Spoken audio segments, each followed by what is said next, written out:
আসসালামু আলাইকুম, welcome to my channel Julis lifestyle চাঁদগাঁয়া। কেমন আছে? আল্লাহর শেষ সময় আলহামদুলিল্লাহ আমি ভালো আছি।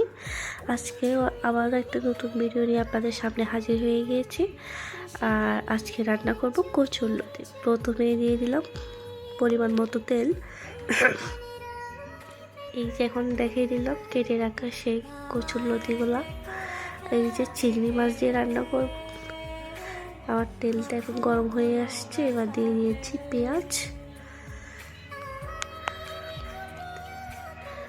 পেঁয়াজটা দিয়ে একটু নেড়ে চেড়ে দিচ্ছি।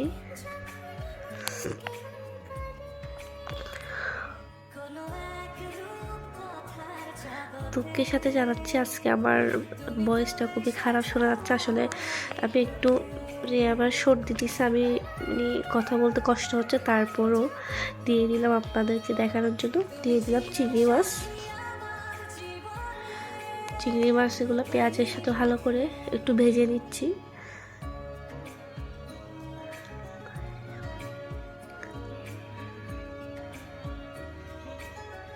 ভাজা হয়ে গেলে দিয়ে দিচ্ছি হলুদের গুঁড়া, ধনিয়ার গুঁড়া, হালকা পরিমাণ মরিচের গুঁড়া।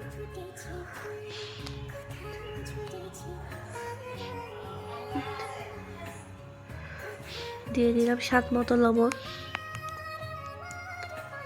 এবার একটু পানি দিচ্ছি, পানি দিয়ে এবার নেড়ে ছেড়ে কষায় নিব। তো নেড়ে দিচ্ছি।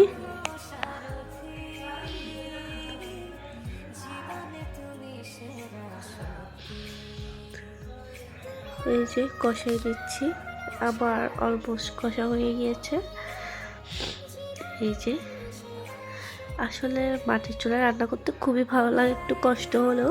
এই যে দিয়ে দিলাম কচুরলতি, কেটে রাখা সেই কচুরলতিগুলো। এই যে সব কিছু এখন একসাথে মিক্স করে দিচ্ছি।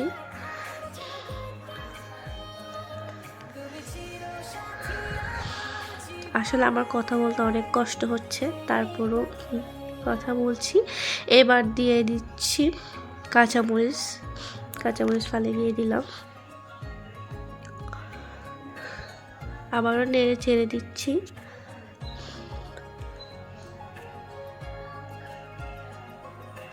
এভাবে রান্না করে দেখবেন, সবাই ছোট বড় সবাই খেতে চাইবে। এই যে গলা একটু ধরতে পারে সেই জন্য দিয়ে দিলাম আমের আচার। এটা আমসত্ত্ব বাসায় বানিয়ে রাখছি, যে কোনো এরকম গলা ধরা জিনিসে দেওয়া যায়, এমনি খাওয়া যায়, সেজন্য আগে থেকে এগুলো আমার শাশুড়ি আম্মু বানায় রাখছে। এই যে আমার প্রায় হয়ে আসলো।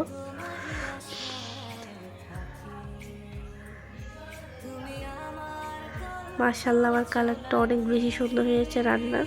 আশা করি খেতে অনেক মজা হবে। আপনারা এভাবে রান্না ট্রাই করবেন, আশা করি ভালো লাগবে সবার। দিয়ে দিলাম ধনিয়া পাতা দিয়ে দিলাম।